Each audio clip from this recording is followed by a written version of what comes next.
Lecture du livre du prophète Michée. Seigneur, avec ta houlette, sois le pasteur de ton peuple, du troupeau qui t'appartient, qui demeure isolé dans le maquis, entouré de vergers. Qu'il retrouve son pâturage à Bashan et Galade, comme au jour d'autrefois. Comme au jour où tu sortis d'Égypte, tu lui feras voir des merveilles. Qui est Dieu comme toi, pour enlever le crime, pour passer sur la révolte comme tu le fais à l'égard du reste, ton héritage, un Dieu qui ne s'obstine pas pour toujours dans sa colère mais se plaît à manifester sa faveur? De nouveau, tu nous montreras ta miséricorde, tu fouleras aux pieds nos crimes, tu jetteras au fond de la mer tous nos péchés. Ainsi tu accordes à Jacob ta fidélité, à Abraham ta faveur, comme tu l'as juré à nos pères depuis les jours d'autrefois. Parole du Seigneur.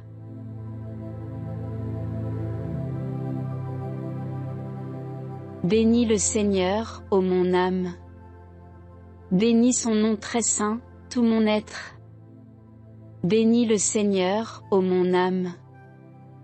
N'oublie aucun de ses bienfaits.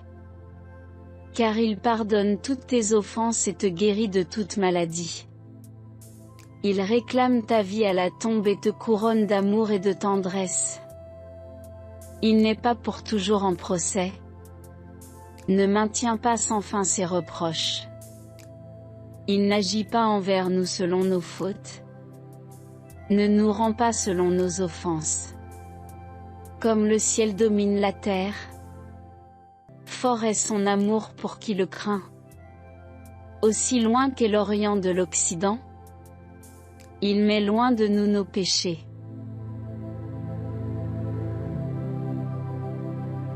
Évangile de Jésus-Christ selon saint Luc. En ce temps-là, les publicains et les pécheurs venaient tous à Jésus pour l'écouter. Les pharisiens et les scribes récriminaient contre lui. Cet homme fait bon accueil aux pécheurs, et il mange avec eux. Alors Jésus leur dit cette parabole. Un homme avait 2 fils. Le plus jeune dit à son père: Père, donne-moi la part de fortune qui me revient. Et le père leur partagea ses biens. Peu de jours après, le plus jeune rassembla tout ce qu'il avait, et partit pour un pays lointain où il dilapida sa fortune en menant une vie de désordre.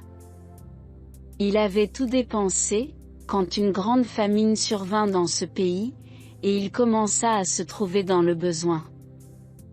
Il alla s'engager auprès d'un habitant de ce pays, qu'il envoya dans ses champs garder les porcs.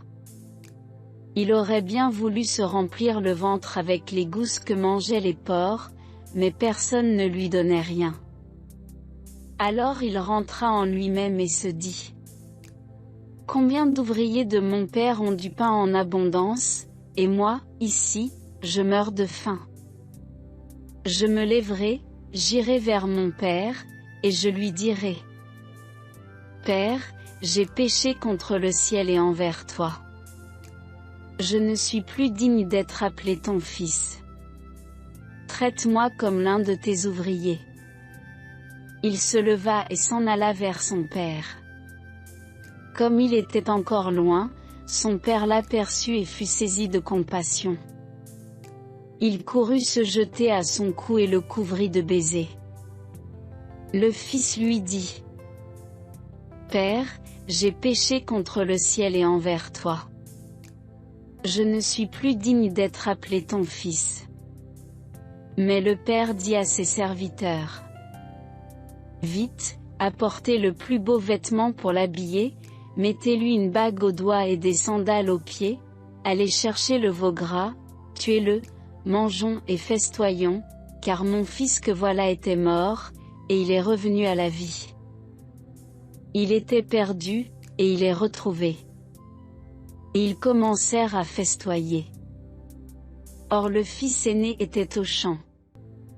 Quand il revint et fut près de la maison, il entendit la musique et les danses. Appelant un des serviteurs, il s'informa de ce qui se passait.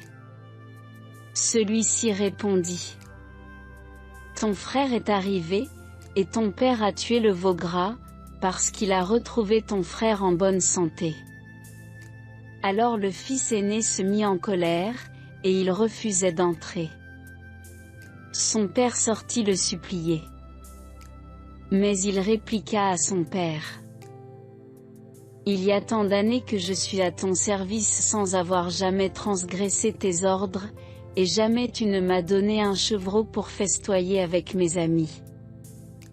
Mais, quand ton fils que voilà est revenu après avoir dévoré ton bien avec des prostituées, tu as fait tuer pour lui le veau gras. Le père répondit: Toi, mon enfant, tu es toujours avec moi, et tout ce qui est à moi est à toi. Il fallait festoyer et se réjouir. Car ton frère que voilà était mort, et il est revenu à la vie. Il était perdu, et il est retrouvé. Acclamons la parole de Dieu.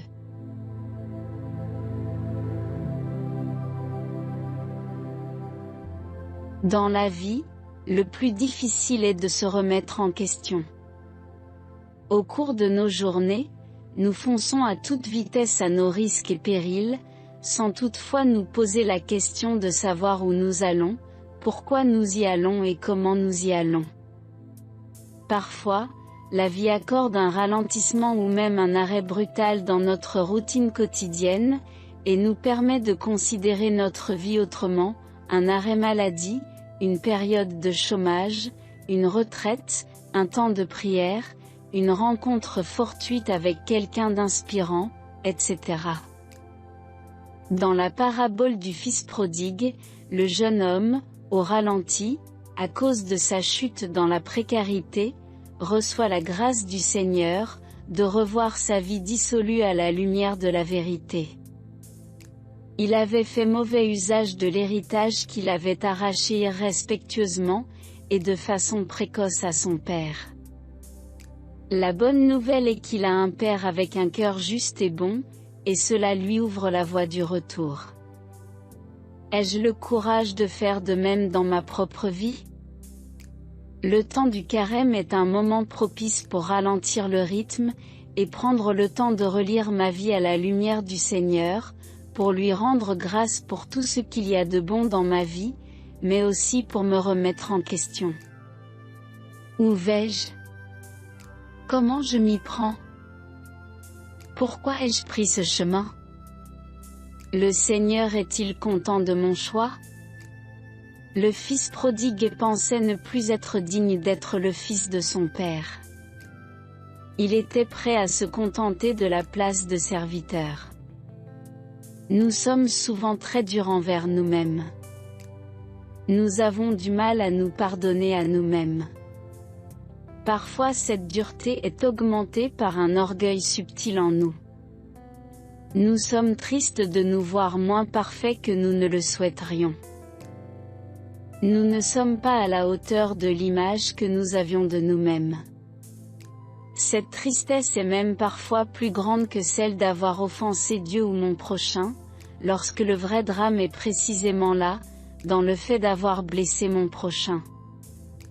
Voilà pourquoi nous avons besoin de purifier le regard que nous posons sur nous-mêmes, en nous mettant sous le regard du Seigneur. Il nous aidera à trouver le juste milieu entre l'exigence de la justice et la miséricorde vis-à-vis de nous-mêmes.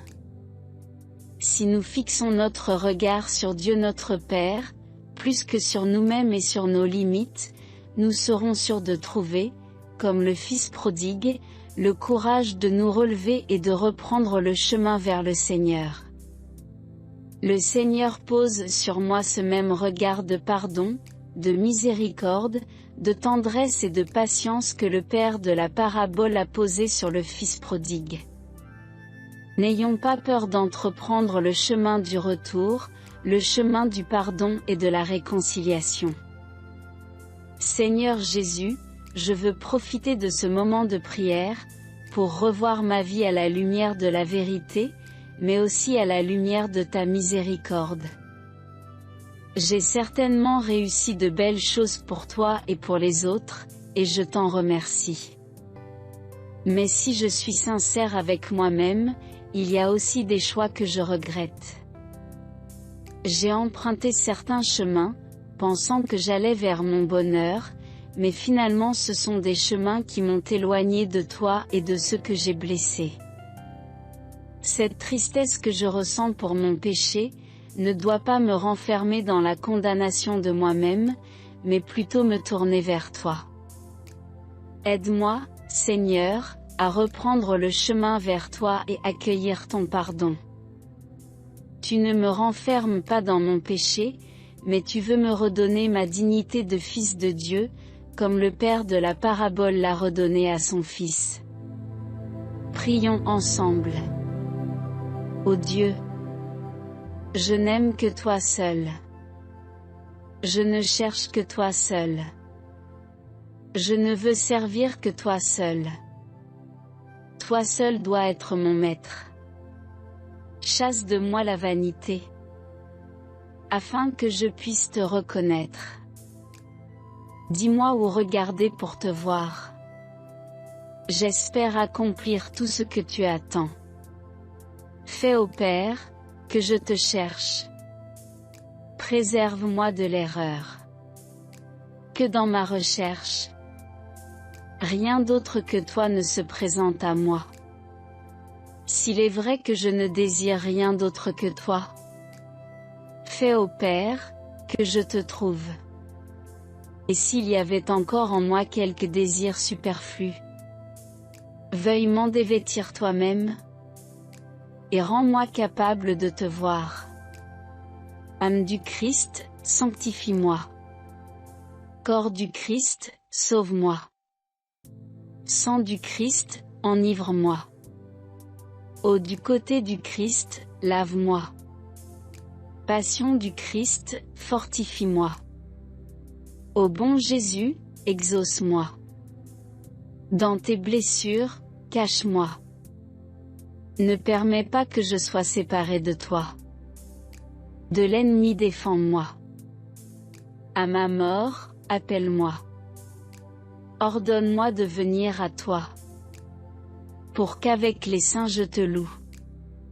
Dans les siècles des siècles. Amen. Notre Père qui es aux cieux, que ton nom soit sanctifié, que ton règne vienne, que ta volonté soit faite sur la terre comme au ciel. Donne-nous aujourd'hui notre pain de ce jour. Pardonne-nous nos offenses, comme nous pardonnons aussi à ceux qui nous ont offensés. Et ne nous laisse pas entrer en tentation, mais délivre-nous du mal. Amen. Je vous salue Marie, pleine de grâce. Le Seigneur est avec vous. Vous êtes bénie entre toutes les femmes, et Jésus, le fruit de vos entrailles, est béni. Sainte Marie, Mère de Dieu, priez pour nous pauvres pécheurs, maintenant et à l'heure de notre mort. Amen. Gloire au Père, et au Fils, et au Saint-Esprit. Comme il était au commencement, maintenant et toujours, et dans les siècles des siècles. Amen.